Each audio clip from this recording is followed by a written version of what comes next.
You're listening to Radio Free Rhinecliff.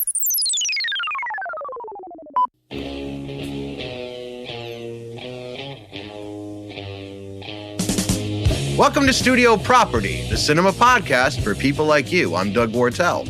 I'm Devin Irby, and this week we are discussing The Last Temptation of Christ by one Mr. Martin Scorsese, circa 1988. Wait, 89. Yeah, it's 88. Is it 88? Why did I panic for a second? Oh my God. You know what? It's because this movie did things to me. 1989, another summer, another color, sound of the funky drummer. They can't see it at home, but... No, they cannot see it at home. Oh, people at home. We're going to have a talk. This is a real one. Be ready, everyone. I came dressed for the part. You did. Actually, you do look amazing. Thank you. I'm dressed as Jesus, for those who can't see. I do not know where you got that wig and beard, but it's amazing. I figured if grown men can go on YouTube with no shame and do movie reviews in front of their childhood toys, I can dabble in a little artful blasphemy. Okay. So, behold my Messiah masquerade. Understatement, listeners. Understatement.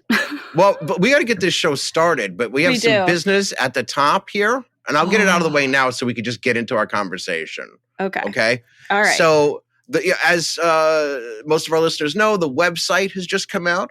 To answer a couple of questions right at the top, we will be adding some sort of discuss board or Discord sometime in the spring. We're also going to be doing a Patreon with exclusive content. That's going to happen. We haven't had a meeting about it yet. Ideally, we start having already done Kieslowski's Color Trilogy and having that ready for you when you join the Patreon. I like that idea. You like that? Yeah, I like that. I like that idea a lot. Oh, it's going to be amazing. So, we're there. We're working on it. We're not on autopilot here, people. No. So just letting you know that's happening. Also, our dear friend Heather Delamore will be performing her one-woman show, A Mother Stands Still, at the Performing Arts Center in Rhinebeck. Oh, where our friends work. Mick Gael and Neil. Yeah. And Neil, yeah. On March 8th and March 9th. For more information, we love Heather. Call 845-876-3080 or visit centerforperformingarts.org. It's amazing they got that URL. It's just a little theater. I think it's pretty amazing that they... pretty impressive. It's pretty impressive, as is Heather. Yes. Folks, if you're in the area, you need to go see her. It's going to be good. So I'm going to read this copy here at the top about our film, and then we'll get the show started. Fantastic. Okay, so Martin Scorsese was all set to begin filming The Last Temptation of Christ in September of 1983 with actor Aidan Quinn cast in the title role and Sting already rehearsing as Pontius Pilate. Barbara Hershey had given Scorsese the controversial Kazistakis novel over a decade earlier, and now sets were being built in Israel. But the budget was growing out of control and Paramount Studios were receiving hundreds of protest letters a day when word of the picture was leaked to the trades. After the UA theater chain threatened not to carry the film, Paramount had no choice but to pull the plug on the project. Scorsese begged and pleaded with the powers that be, "Please let me make my picture. I'll do anything you want. Really, give me any piece of shit you have. I'll even direct Flashdance 2. That's a true story." That's not hyperbole. That's a true story. But the decision had been made.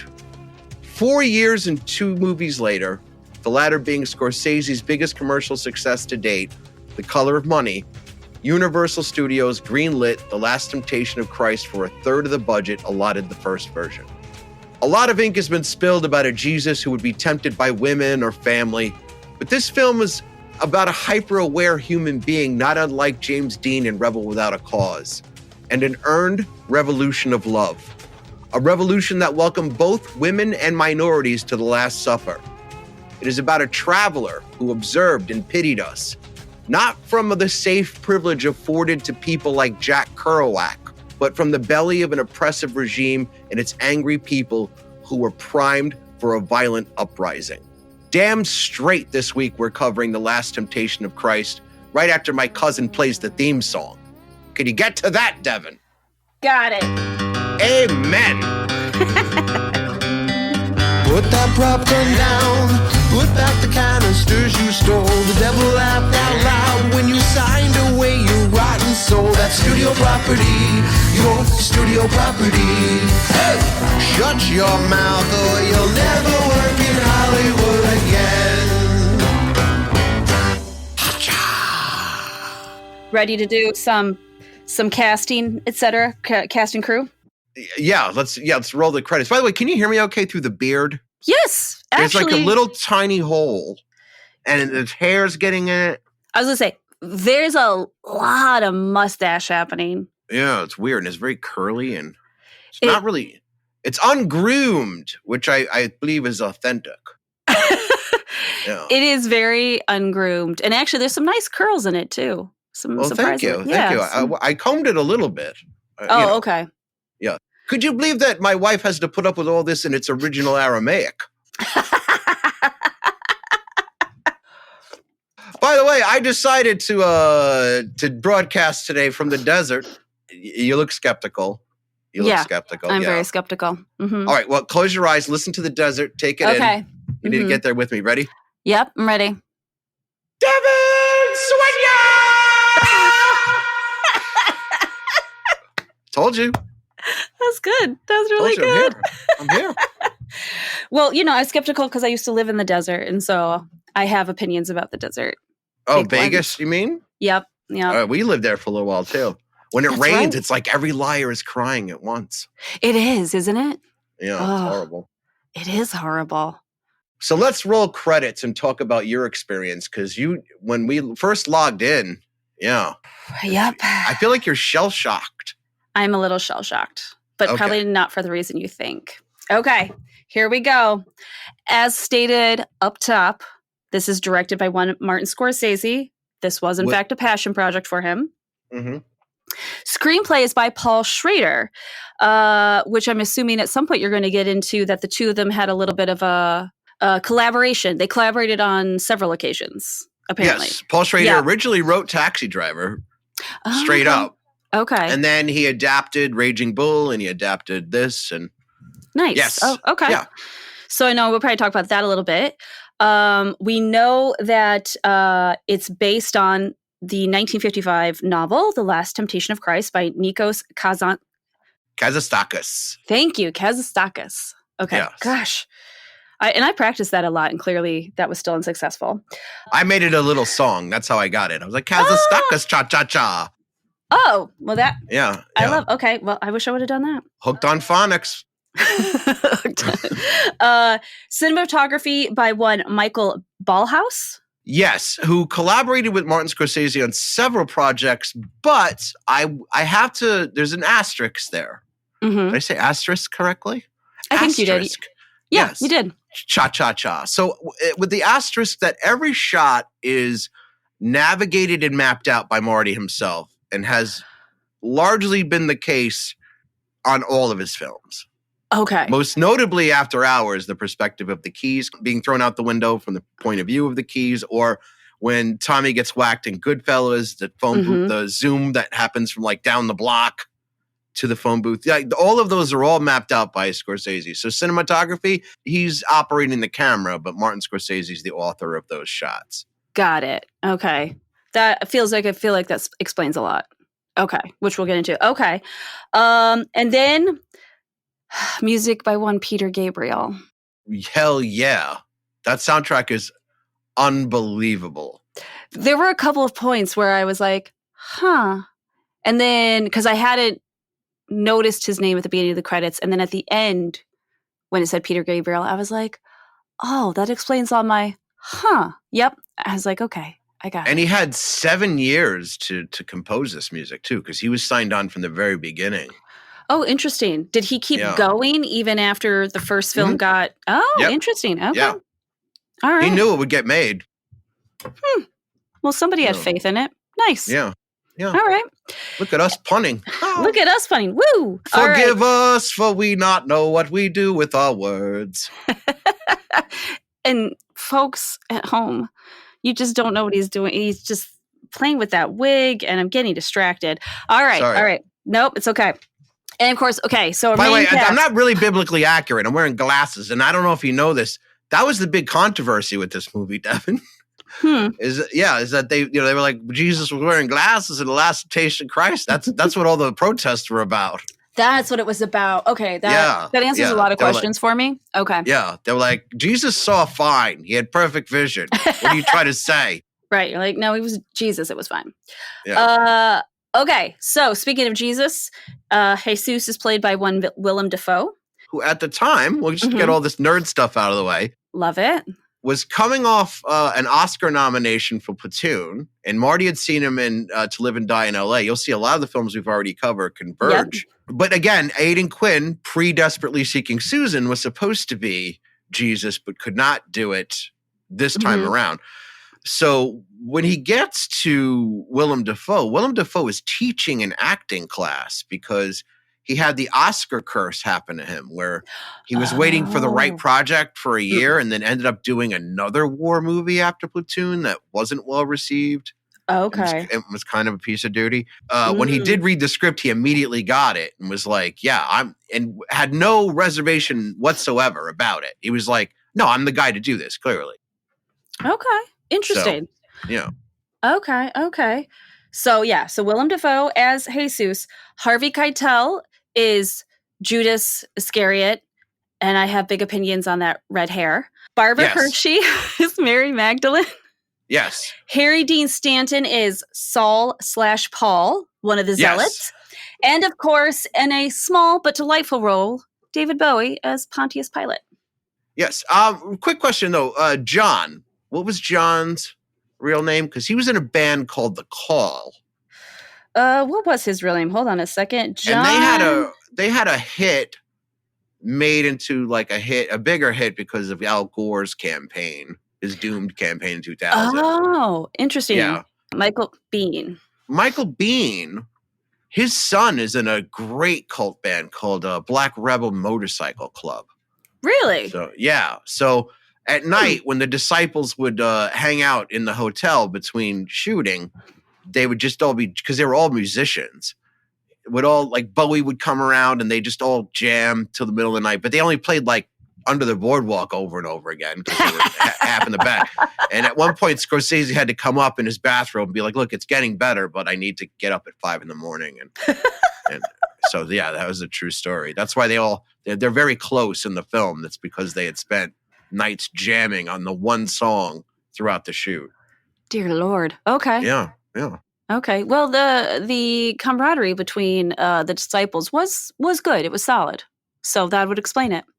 Well, I'm going to let you get this out of your system before we begin. You came in a little skittish. I did. So what did you think about the film? I didn't like it at all. I disliked it so much. Okay. Not for everyone. Okay. Not for everyone. Now, listen, folks at home. I want to make sure I explain this well. To me, there was a tremendous amount of potential for this film to be amazing. Mm-hmm. The content of the book, I think, is very interesting. The way you described it at the top of the show, that is a movie I wanted to see. I felt like that wasn't the movie I saw. I thought Willem Dafoe was really good. I thought Barbara Hershey was really good. I didn't even think Harvey Keitel was bad. But there was something about it where the entire time I felt like I was missing something. Mm. And I just kept thinking this missing thing will show up and then I'll be really excited and I'll get it. And I just felt like I got to the end of the film and it didn't come in. I didn't like the cinematography at all.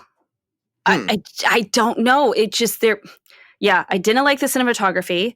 The music was good. The music was fine. I liked the folk, the effort at accurate folk music. I liked that. And for the most part, I liked Peter Gabriel. So like that was fine. But there were definitely a couple points where I was like, it was a little too Wang Chung-y for me a couple times where I was just like, I don't know if I'm feeling it in this moment. Or maybe the better description would be Sofia Coppola's Marie Antoinette, where it was just all modern music. There were just a couple points where I was like, that feels too modern in this moment. Overall, like I said, I don't know what it There was also something about the way certain aspects of the story were presented that just seemed to lack a clarity to me that I just I out. understand that. Yeah. Yeah. Okay. Yeah, because there were definitely Can you give an example? Okay. So a good example would be so Jesus has revved everybody up, and then Palm Sunday comes and he's on that donkey and he gets in to the temple and things are going to be big and they're waiting for this revolution. That's funny because that is a scene I specifically wanted to talk about. Go ahead. Okay. Well, we're here. Let's just go with that scene. Okay. Yes. Well, to me, I felt Harvey Keitel's pain that it just came across as though Jesus completely wimped out, but which is fine for understanding what was happening. Let me describe the scene for the audience for a moment. Yes. Okay. Please do. Yes. Jesus is heading into the temple where the money lenders are, and he wants them out of the temple. And he's essentially starting a riot, right? Mm-hmm. Yeah. And he had just a couple scenes before visited that temple and told the Israelites to their face that God is not an Israelite. Mm-hmm. Right? He belongs to all people, right? So he wants the money lenders out of the temple, and he's screaming and hollering. That's an incredible scene. He's flipping tables. Yep. Money is going everywhere. There's that amazing shot of the money in the air. Incredible. Yeah, it was good. Incredible, right? Mm-hmm. Then the soldiers are coming. And like I described at the top of the episode, people are primed for a revolution. This is the battle, the conflict that Jesus is going through, the Jesus of this film, between love and the axe. Right. The axe being a metaphor for revolution, but for violence. Right. Political violence. Mm-hmm. To your point, when the soldiers come, and I believe it's a John or Peter who says, give the word, or Judas, give the word. Yeah. Give the word, meaning we're ready to fight. And Jesus is like, no. And it's in that moment he's teaching his apostles and the audience a lesson about edging. No, let me stop. And it's just a theme throughout the movie, right? And I don't want to get into a position where I'm like, well, Devin, let me explain the movie to you, because everything you said is absolutely valid. I've seen this movie several times and thought different things about it each time, right? Yeah. It's only in this viewing that I feel like I understood it fully. Okay. That I understood it because, to me, it's more relevant now than 1955. This is the same lesson that you were describing. When he backs off at that moment, he also gets the stigmata. He also, it's communicated kind of poorly because he looks physically weak. Mm-hmm. And it's because he's getting to the point where where it looks like he's headed for a full-on political confrontation, and then turns around and decides this isn't the way. And right. Because earlier in the film, he spells it out for you. And that was, you can change leaders over and over again, but you still have the poison in you. Until we change as a people, we're going to keep doing this. Yes. And that's the lesson that's the through line of the whole film. Right. And this is why I compared it to, regardless of my problems with Kerouac as a person or a thing or whatever, I compare it to that specific essay, because The Revolution of Love by Jack Kerouac. I believe it's an On the Road. I could be wrong. It's been a minute. And I'm old enough to be your religion. But that, to me, is what the film was about. It was about learning to let love be a universal guide and not a personal one. And it being its own revolution, and it being its own proactive thing. Understanding love and mercy. Yeah. The scene, it's interesting to me because I could have done without the miracles in this version. Right? Yeah. And I look, this isn't about theology. And I'm not doing it. I'm not wearing any of this to be offensive. It's fun, right? But we're having a serious conversation about a wonderful movie. Right. The Jesus that we saw in this film as opposed to Jesus of Nazareth. Mm-hmm. And yes, even the Passion, right? Which, by the way, sidebar, Devin, I don't know if you know this. I wrote a musical about the making of the Passion. I think I did know that. I did true know story. that. Yeah, haven't. I have demos Okay. floating around. Yeah, it's really good. So, because the story of the making of that movie is a comedy of errors. But Ooh, yeah. But that being said, this is the first movie I ever saw where Jesus has women and minorities at the Last Supper. Mm-hmm. Or when he insists they're a part of this revolution, right? Mm-hmm. This is 1988, Right. Which wasn't 1955, but it ain't 2025 either, if you know what I mean. So without getting into that conversation, this movie and the way Willem Dafoe's portrayal of Jesus plays out is the most human Jesus I've ever seen. It is more of a miracle when the disciples fall under, I don't want to say spell, right? So, but they fall under his influence or fall in love with him as a person the moment he stands up for Mary Magdalene. They didn't need the proof of Lazarus. They didn't need the blind guy to see or the water to wine. They didn't need all those things that were probably hyperbole in the first place. Right. I've been drunk with friends that had big personalities. I'd be like, yeah, he was the life of the party. He turned water into wine. Like, you know what I mean? Like, speculating. But like, we didn't need all that. We didn't need, like I said, we didn't need him to bring someone actually back to life to understand what the mission was. I think you may have just made my point or clearly enunciated what my problem was, which was, you are correct. He is the most human version of Jesus I've ever seen portrayed on film. And there were so many aspects of that were really good. Yeah, he brings others to the table in a way that you don't really see or haven't seen in other versions of this film. But I felt like the spectacularness of the intent of the point that was being made was lost because there were just other elements that for me just pulled me out every other turn. Oh, that beard just pulled me out every other turn. It's bothering me. That's why. So like, okay, so let me think, what is a good example? Well, I guess it wasn't the first scene with Mary Magdalene. It'd be the second one with her. Okay, so the first scene with Mary Magdalene, I didn't feel like there was a clear explanation as to why she spit on Jesus. Like, I didn't understand what that, I mean, I know something was trying to be conveyed, but again, there was just like a lack of clarity. You're talking about in the beginning? In the beginning. Yeah, and I was like, okay. So I immediately go, I missed something. Okay, so that's a forward storytelling that comic books use a lot of the time, right? Like where you see something and you become curious about something and then it's sort of explained to you later, right? So like, yeah, she spit on him.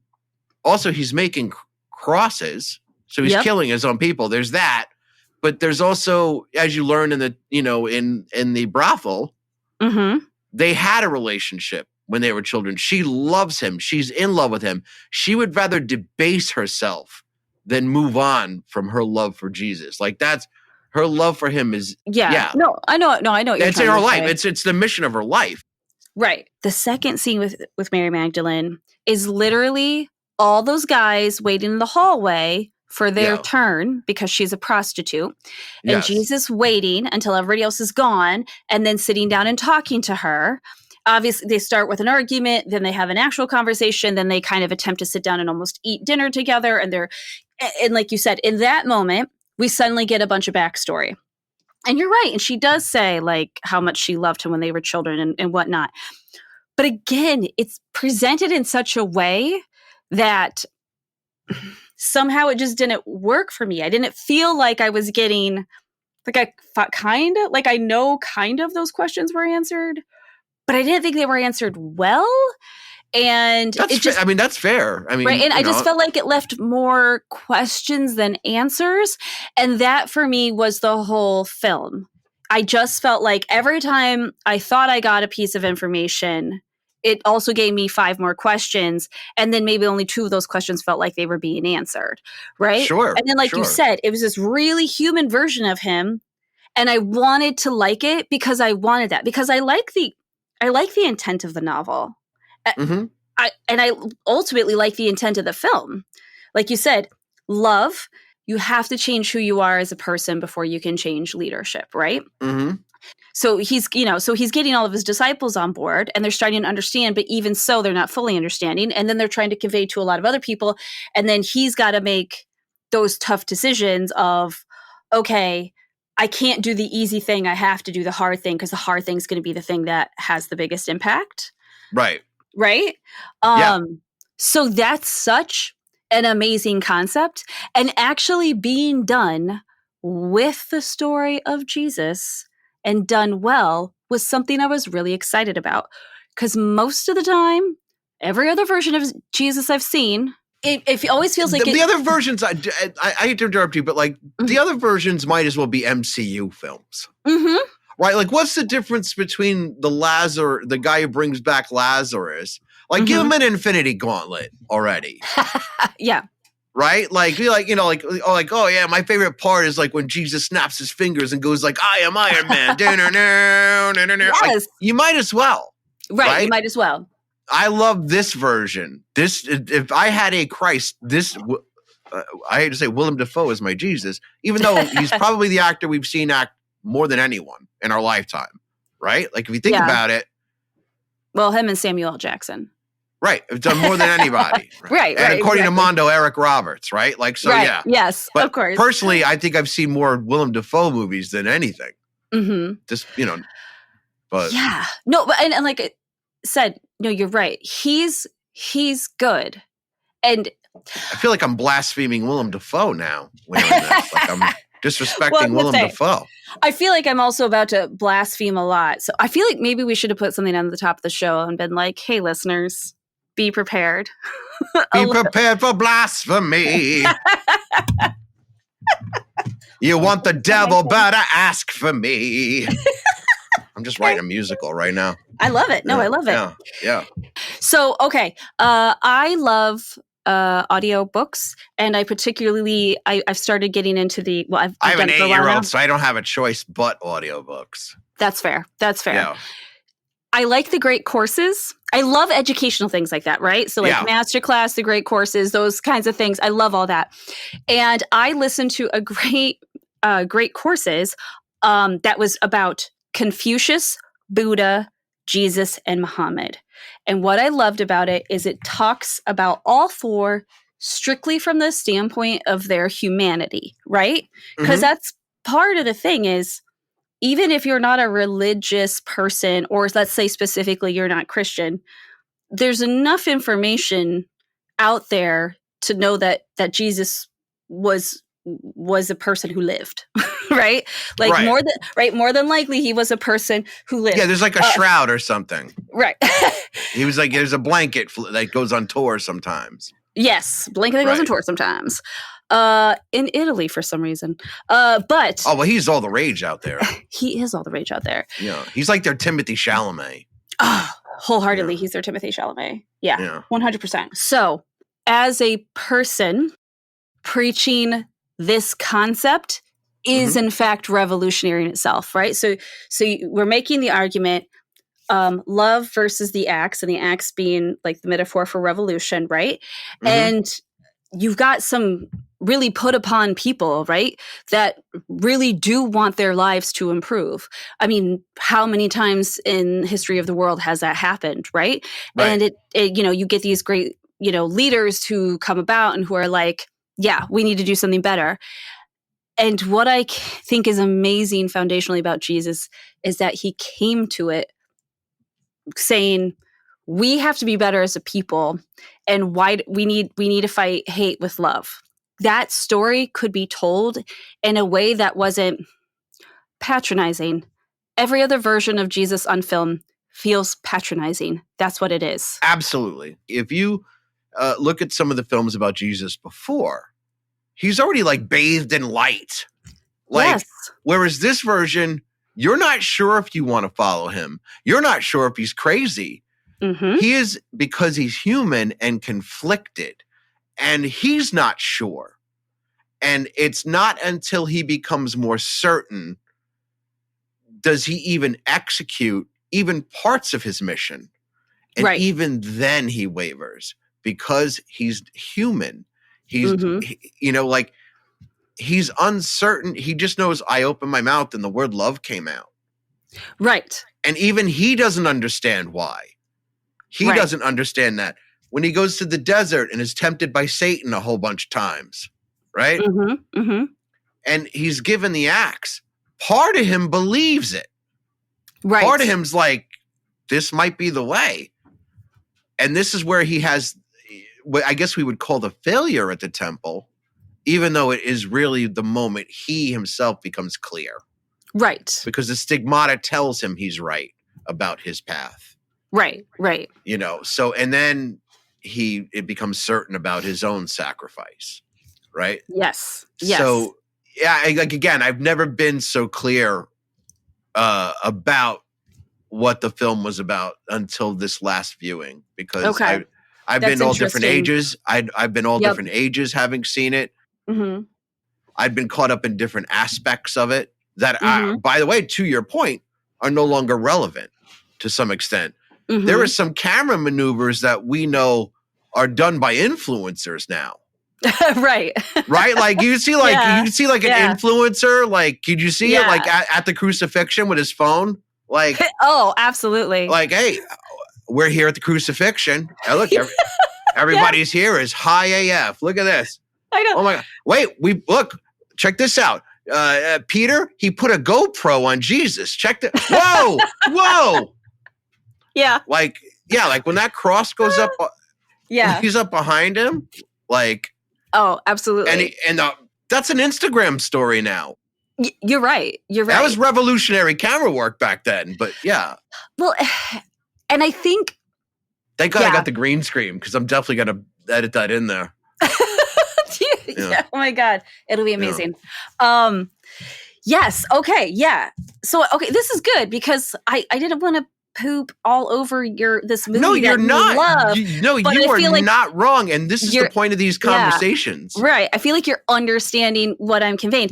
And absolutely. I think the other, so the first part is that whole, it's a revolutionary concept of love, love versus hate. It's a revolutionary concept to tell a story about Jesus in a very human way. Right. Yeah. Or at least at that time. Right. At the same time, I think at the end, I was like, Martin Scorsese did a bit too much. There were just elements that felt unfinished and pretentious.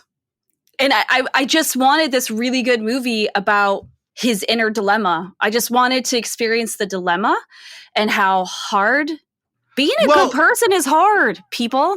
I wouldn't know, but that's crazy. But I do love the final temptation, right? Mm-hmm. Because he's being pushed, right? Like, especially the concept of the one woman. Well, it's all one woman. Like, I got thoughts on that too. Ugh. Well, it's Satan. It's clearly Satan telling him that. So I know it's Satan telling him that, but coming down off the cross and saying, it's okay, you did the thing you're supposed to do, and now you get to be happy and you get to be human, and finding joy with Mary Magdalene. I bought that 100%. I was like, okay, I got this. But when she dies, and then he basically ends up a weird polygamous relationship with two sisters, I immediately was like, I know you've been pushed to the edge, bro, but you can't tell me you didn't know it was Satan at that point. One woman is an insane concept. It's an insane concept. Being a douchebag. But he's Jesus. He is Jesus, and he held off and he held off and he held off. But which Jesus were you interested in? Were you interested in the guy who at that point, right, grieving over Magdalene dying, right? Now he's got children, right? Then he has like the rebound relationship. Right. And now he's being pushed by Satan like, hey, aren't you horny for the other one? And Yeah, I get what you're saying. It does seem like a bit much, but only if you're holding on to Jesus being not human. You know what I mean? Like at that point, he is lost. I don't know. I think I argue that too because, dude, they're sisters. It's weird.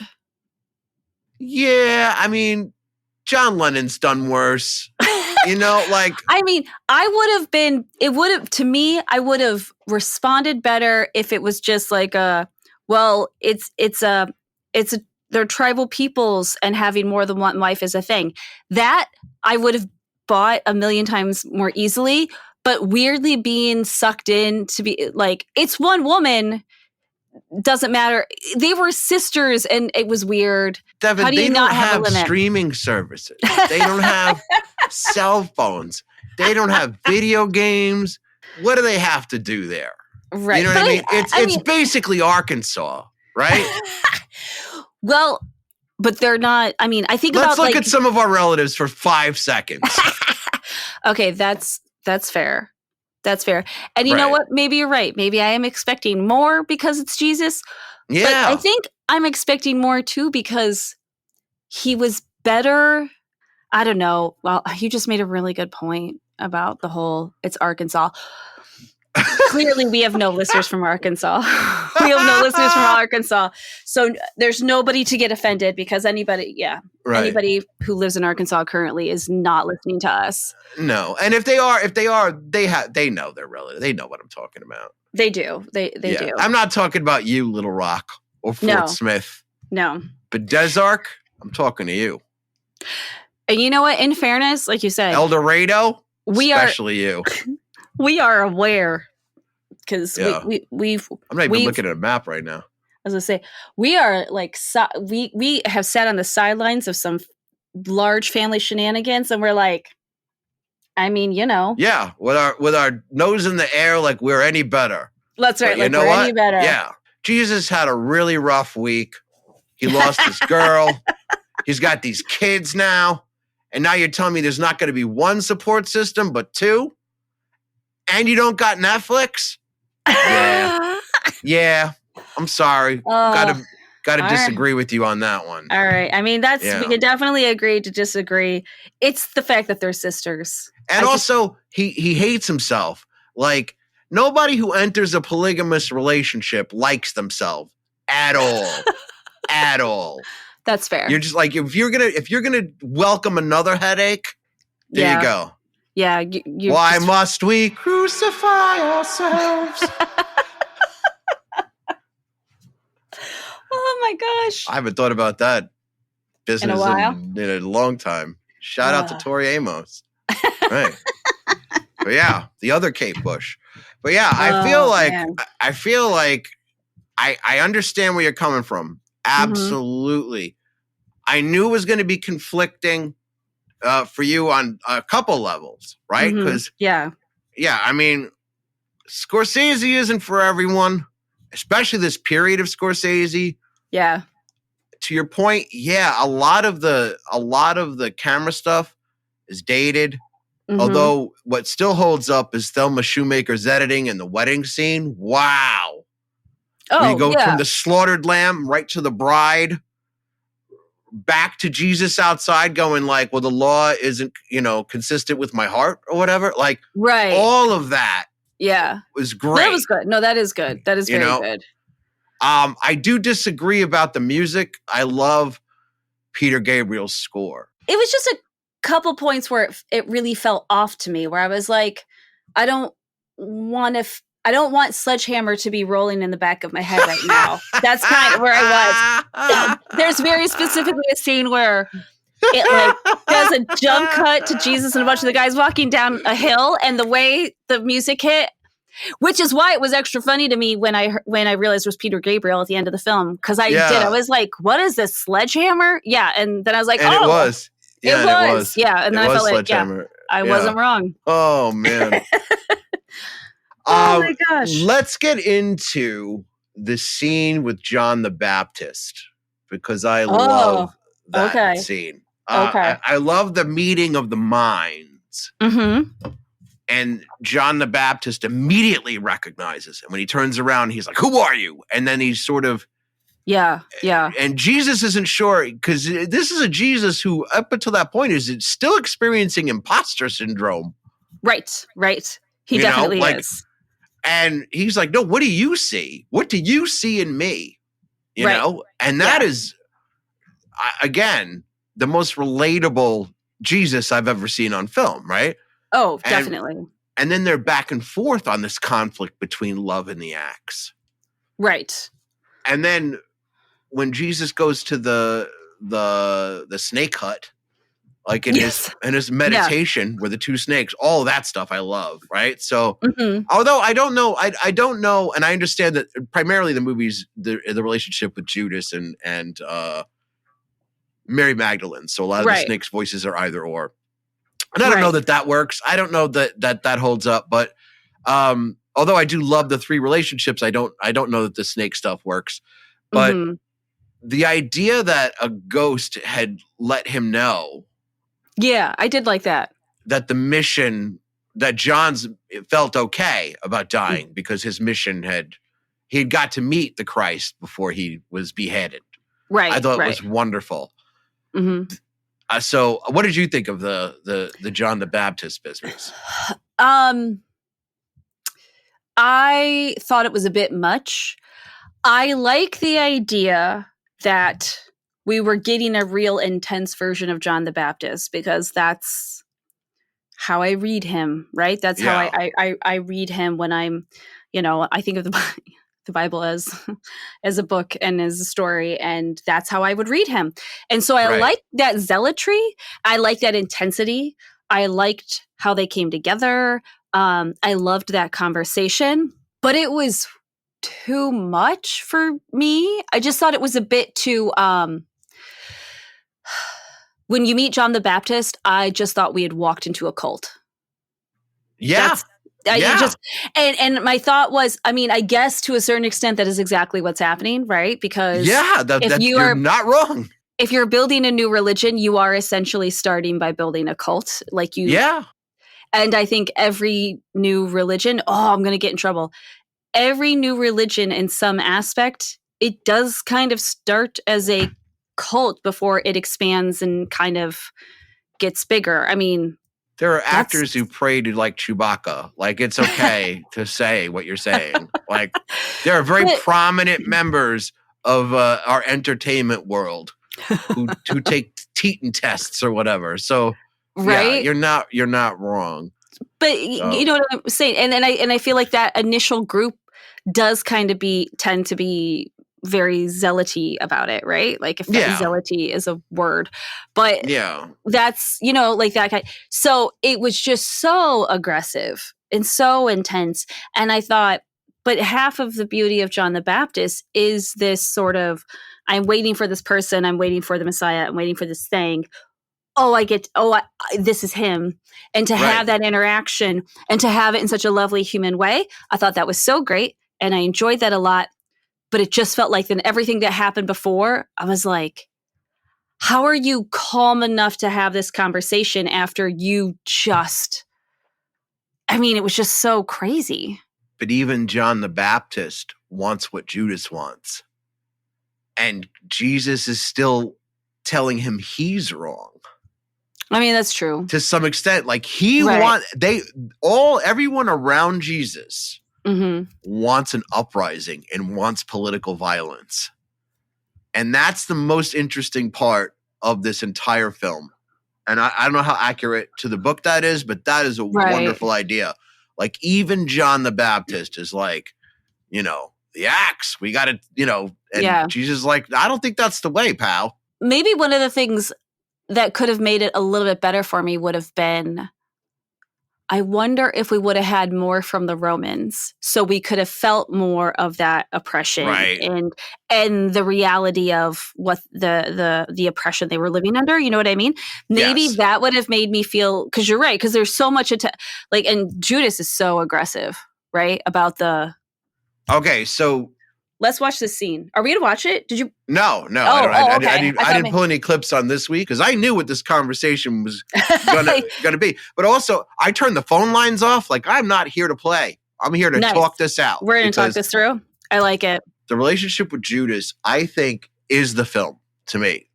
Right. We see this Jesus through Judas's eyes. Judas, who was sent there to kill him initially for being a troublemaker, and then and now again, this is not the Judas of the Bible. This isn't someone who's just like, I'm going to betray him because I'm a dick, right? Right. No, like, it's part of the mission. Right. I thought this Judas is 1,000% like almost the main character of the movie. Yeah. No, he was good. It was good. I liked that dynamic. Yeah. I guarantee you know what's going to happen? One day you're going to be up, and it could be many years from now. You could be like in your 70s, and it's going to be on some late night ass thing or whatever. By then it'll be like your late night hologram, right? Yes. And it's going to come on, and you're going to like be too tired to reach for the, your own hand to speak into it, because by then that'll be how we're controlling our televisions. Yeah. And you're going to watch it. You're going to be like, holy shit, this isn't as terrible as I thought. Maybe. I'm telling you. Yeah. Maybe. You might be right. You might be right. You and I, now that we've seen this movie, we were around when Jesus Christ had his moment. Yes. Several moments. More than like 20 moments of doubt and shame. True. It is true. It is true. Yeah. Actually, that also just reminded me. Woo! Sorry. That was it was a good impression. Thank you. Folks at home, you missed it. I'm not even going to right. explain it because you just missed it, and it was amazing. So Scorsese had a $7 million budget, which even then is less than a B movie, right? Oh, yeah. So like he's doing takes. He's like, he's got it. Not even looking at dailies. He's like, okay, nope, got it. Move setup. Some shots had like up to 28 setups, right? Really? For a scene. Yeah. Insane stuff, especially a lot of the crucifixion stuff. Like, and the long hours that Willem was up on the cross, crazy stuff, right? But $7 million budget in Morocco, right? It was originally going to be shot in Israel. The budget was a lot bigger. Erwin Kirshner was the producer at the time, but he was also doing the right stuff. And so he was like, both of those budgets at the same time wasn't going to work for him. So, but ultimately, again, Paramount pulled it. So they got to, they got to go at Universal. But like $7 million, let me tell you how cheap that is. It is so cheap that Barbara Hershey was applying her own henna tattoos. Really? Yeah. Yeah. Like, and if they would get washed off or whatever, she would be reapplying them. Not a crew of makeup people. She was doing it herself. She looked good, by the way. Yeah, she looked really amazing. Good. Yeah. And even though she was the one who gave him that book back in 1972, she gives Scorsese that book. Yeah. He still put her through a 3-month audition process. Okay, that's ridiculous. Yeah. But $7 million, that budget is crazy. They're getting shots and moving on to the next thing.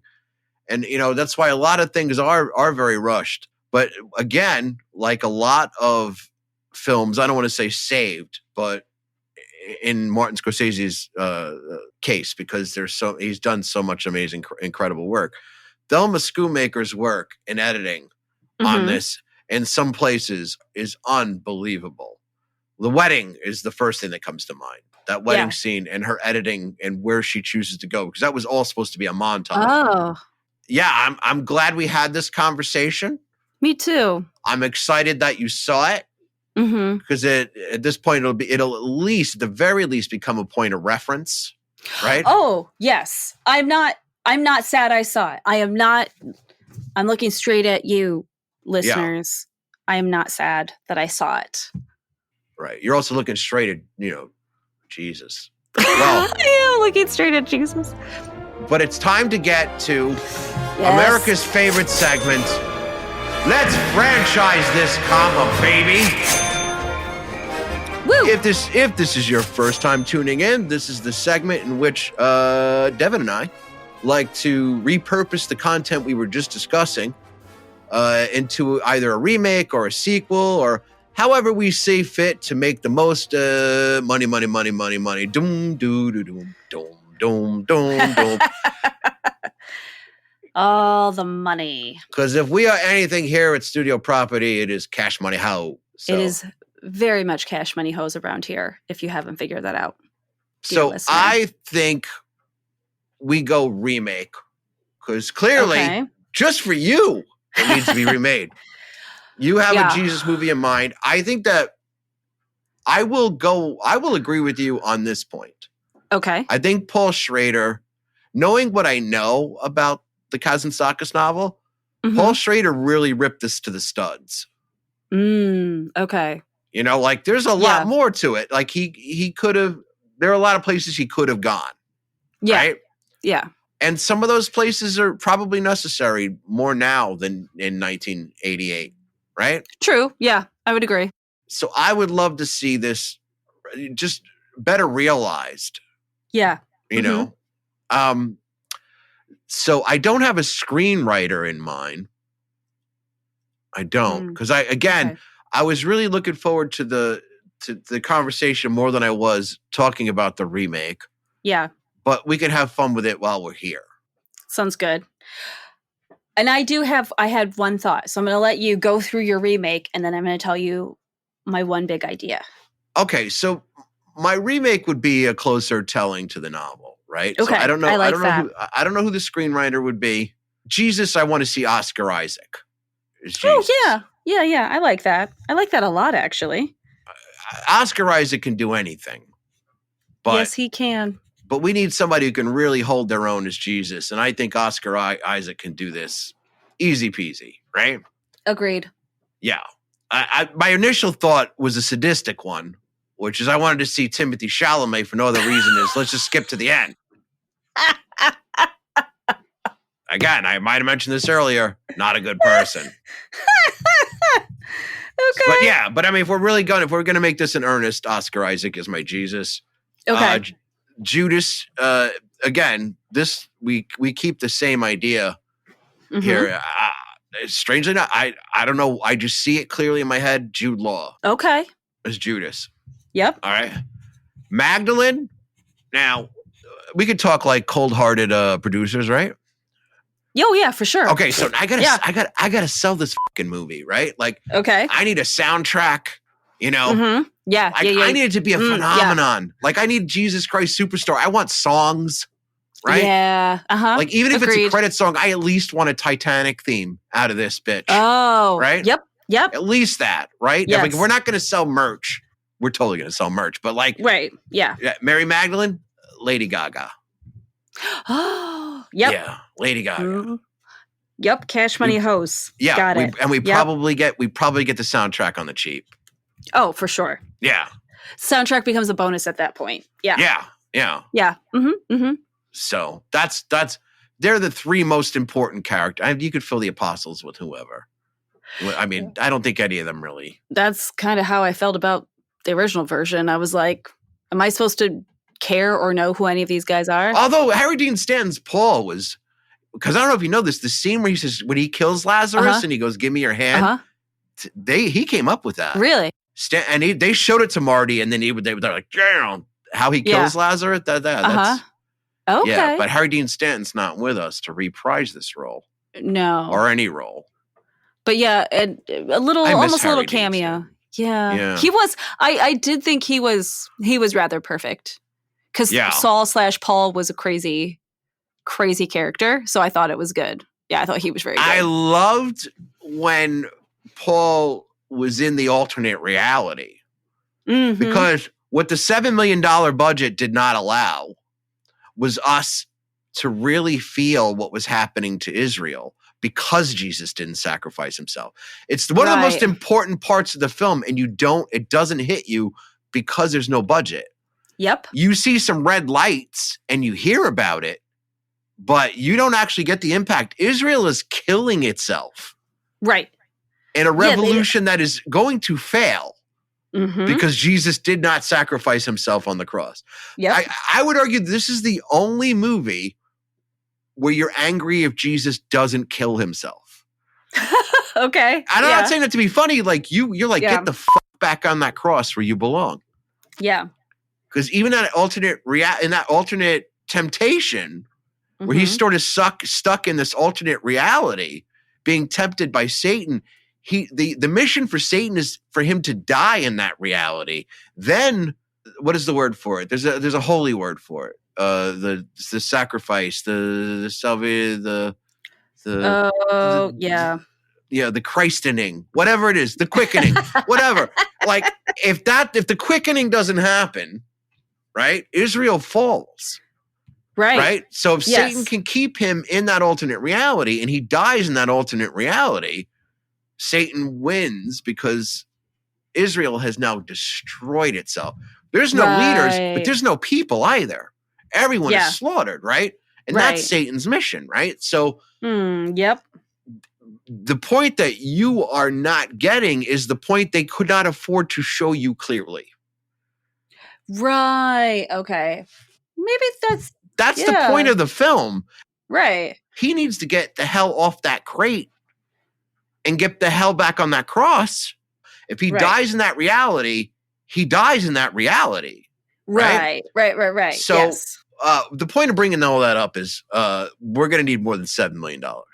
Oh, for sure. Yeah. So yes, indeed. Yeah.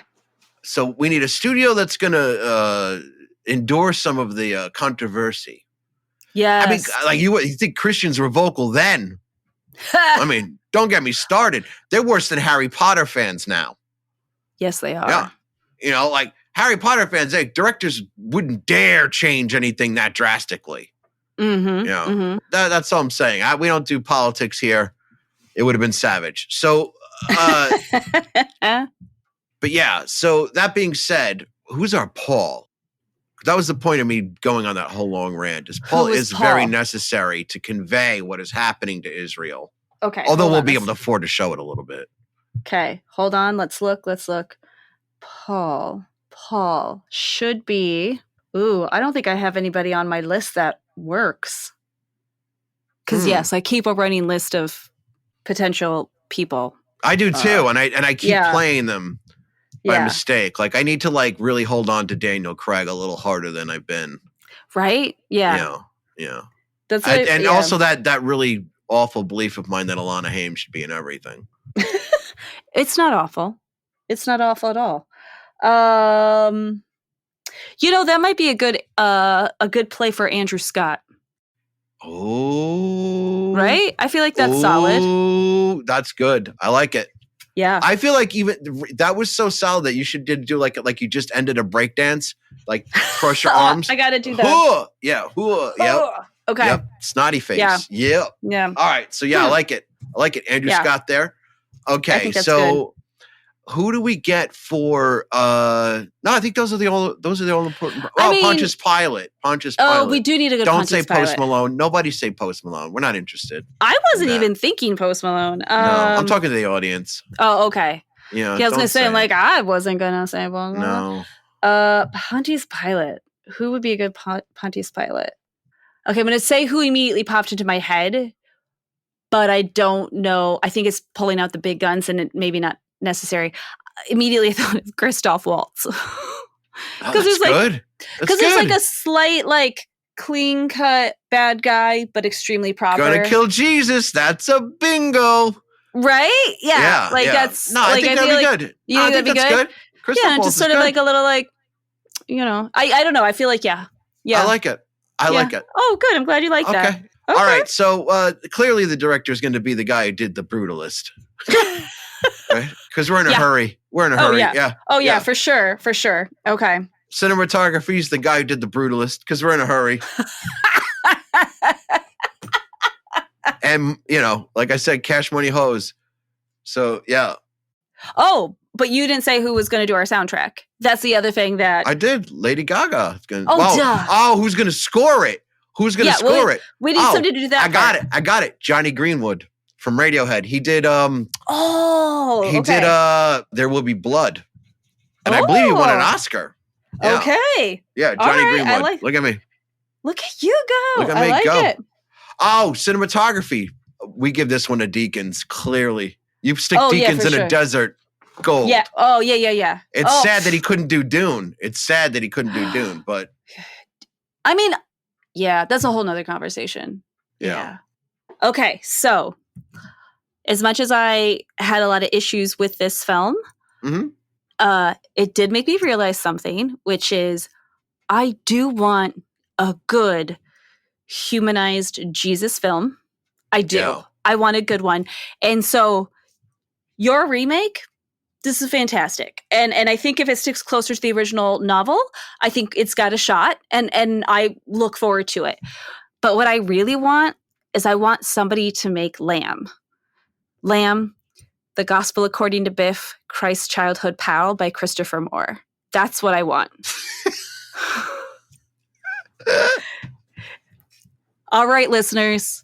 Christopher Moore is a comedic writer, and he tends to write either kind of religious, kind of science fiction. He's fantastic. And his book, Lamb, The Gospel According to Biff, Christ's Childhood Pal, literally it is the Jesus I love. It is the Jesus that I think the world needs. It's very human. It's very hysterical, but at the same time, Jesus is taking his mission to save humanity very seriously. And it is a lot to put on a young person to know that they are the Son of God. And it follows all the years, all the missing years from the Bible. In that version, he and his best friend Biff is actually Levi, but is known as Biff because it's the noise that's made when his mother bops him across the head.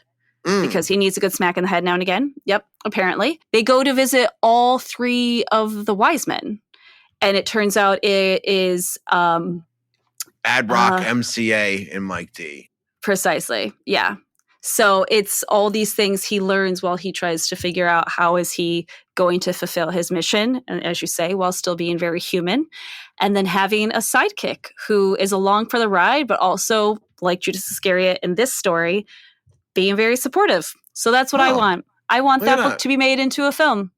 And I think that would make me really happy. I think that's good too. I think that both of these films can exist. Right? I think they can. I think they can.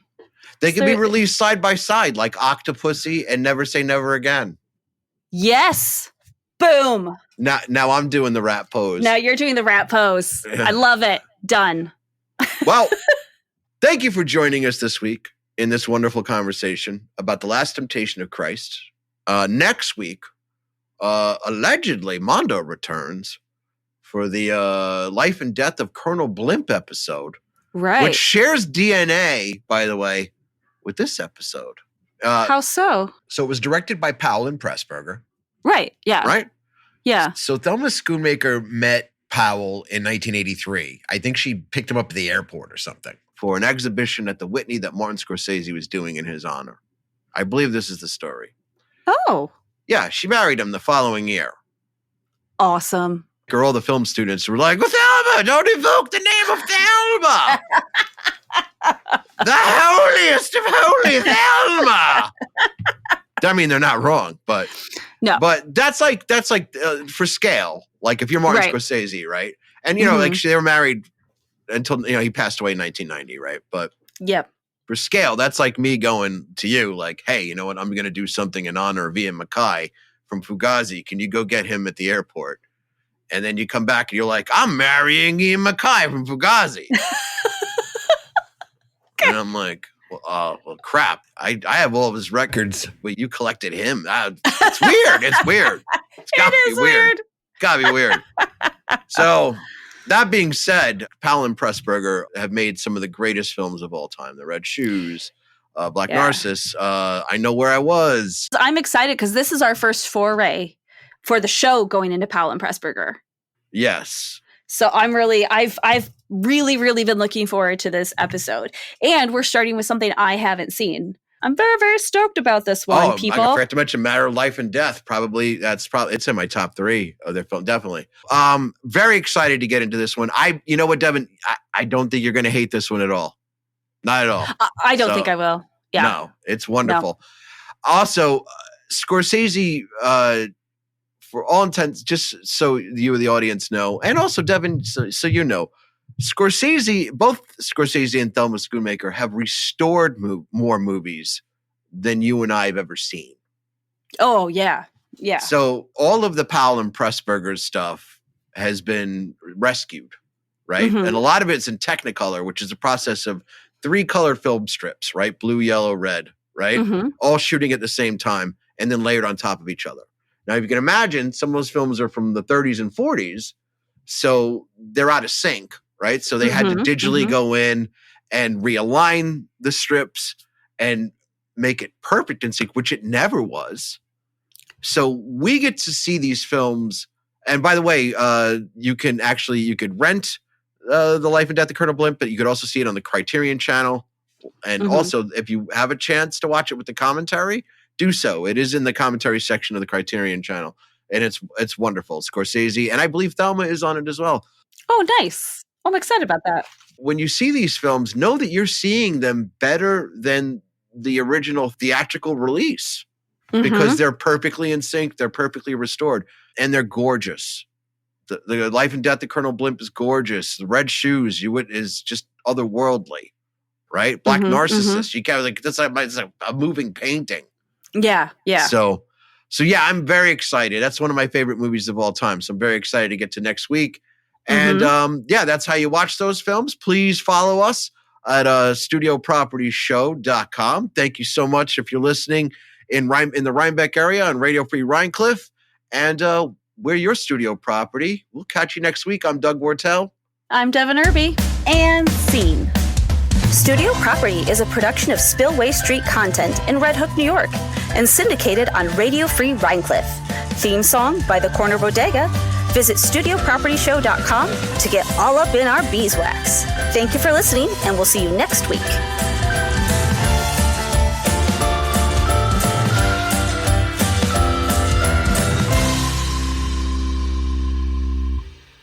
All right, rolling. America's New Trinity of Love, Dean, Brando, Presley, by Jack Kerouac. Love is sweeping the country. While wars and riots rage all around the world in a vortex that resembles the dying dinosaur age of violence, here within her sweet shores, America is producing a revolution of love. 3 young men of exceptional masculine beauty and compassion and sadness have been upraised by its reaching hands. This is strange and it is good. Up to now, the American hero has always been on the defensive. He killed Indians and villains and beat up his rivals and surled. He has been good-looking but never compassionate, except at odd moments and only in stock situations. Now the new American hero, as represented by the trinity of James Dean, Marlon Brando, and Elvis Presley, is the image of compassion in itself. And this makes him more beautiful than ever. It is as though Christ and the Buddha were about to come again with masculine love for the woman at last. All gone are the barriers of asceticism and the barriers of ancient anti-womanism that go deep into primitive religion. It is a revolution of love, and it will become a religion of love. The Garden of Eden might come back in its pristine form. The old American hero fought the devil. The new American hero knows that the devil never existed except in the minds of anxiety. There will be no more tempting of the woman by the devil and no banishment from the paradise on earth. It's got to be. A revolution of love is the positive answer. Banishment of war and the bomb is only a negative answer. There have been revolutions of love before, accomplished always by some isolated individual like Casanova, Valentino, Sinatra. But now the intensity and the need is such that there are more than one. It is not a vain, self-centered thing, but it spreads. This is implicit in the James Dean movie Rebel Without a Cause, where, when the hero and girl sneak off to make love in the empty mansion, leaving the desperate boy alone, Sal Mineo, and all the trouble takes place, Dean says, "We shouldn't have left him alone." The girl says, "But I needed you." And Dean states, "But he needed you too." This is childlike and innocent. Suffer the little ones to come unto me. There is the need all around to be recognized and adored by some other human being. The need all around for kindness, for the ideal of love which does not exclude cruelty, but is all-embracing, non-assertive, simply lovely. Not necessarily the Dionysian orgy, but the tender communion.